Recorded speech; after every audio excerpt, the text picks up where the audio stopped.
What is going on, ladies and gentlemen? AJ Good here at the House of Masks, and today's video is going to be a Sid Wilson face paint tutorial slash time lapse, or whatever you want to call it. Basically, we are going to be doing a design that he wore with his N10 gas mask during the Iowa era. But before we get into that, I did want to ask you guys today's question, and that question is, should we bring back question of the day? It's been a while since I've done one, just kind of lost track of the videos because I was rushing and trying to get a bunch out at once, and I stopped doing them real quick, and I want to know if you guys missed that. So let me know down in the comments below if I should bring that back. And if we do end up bringing it back, we'll try to figure out a way to get your guys' questions as the question of the day. That way I don't have to think of a question for every single video, and you guys get a chance to ask something to my audience. But back to the nature at hand, and that is the Sid Wilson Iowa face paint that is going to go along with my N10 gas mask. This was a pretty tough decision because he did a lot of weird face paints with this mask during the Iowa era. A lot of them were colorful and would stand out, and I do enjoy most of them, but I had to narrow it down and pick one for the time being. I actually had one picked out. Me and my patrons picked it amongst a collage of other ones, and it turns out that that's probably his S10 gas mask. So I'm going to be saving that for the S10, or at least until I get confirmation on which mask that is. And for right now, we are going to be going with this design. It's black, white, and red, which I feel like goes along with a lot of his other paint up, but it also kind of matches that Iowa S10, N10 era because he did a lot of weird, like, colorful paint ups that kind of look like flags. I don't know how to describe them, but that's the one that we're going to be doing today. Not going to be doing any sort of tutorial stuff with it. I'm just going to be switching over to the GoPro and doing a time lapse from start to finish. So I hope that you guys enjoy that, and I will check back in with you with the finished product at the end of the time lapse. So here we go.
Alright guys, as you can see here, we have the paint job done. That is about as crisp and orderly as it's going to get for that paint job. Tried to match all the defects with Sid's defects, and I even drew a little line there on the mouth to represent the fact that his lips would have had a line across them where they meet just from the shadows or whatever. So yeah, now all that is left to do is put the mask on, and then we'll get some glamour shots of this thing.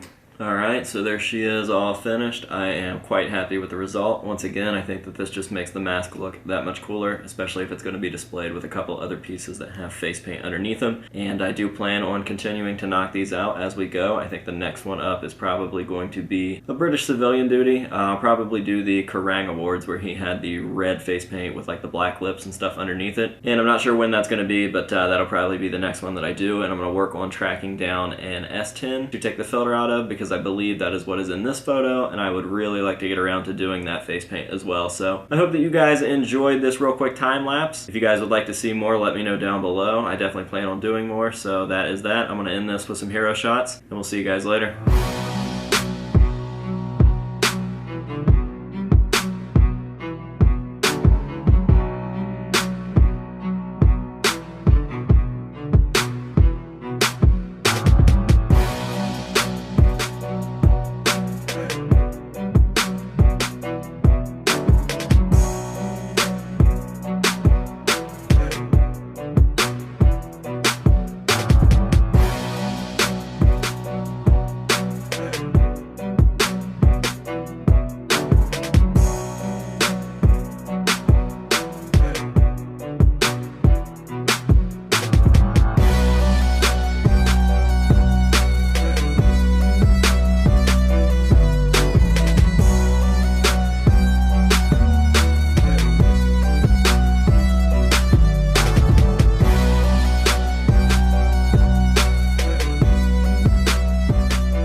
Thank you very much for watching. If you like this video, feel free to subscribe. If you like all of my content, make sure to find me on all my social media platforms. If you really like the House of Masks, consider becoming a patron. All the links will be in the description below. If you dislike the video, or me in general, make sure to write up a detailed formal complaint and shove it right up your ass. Thanks!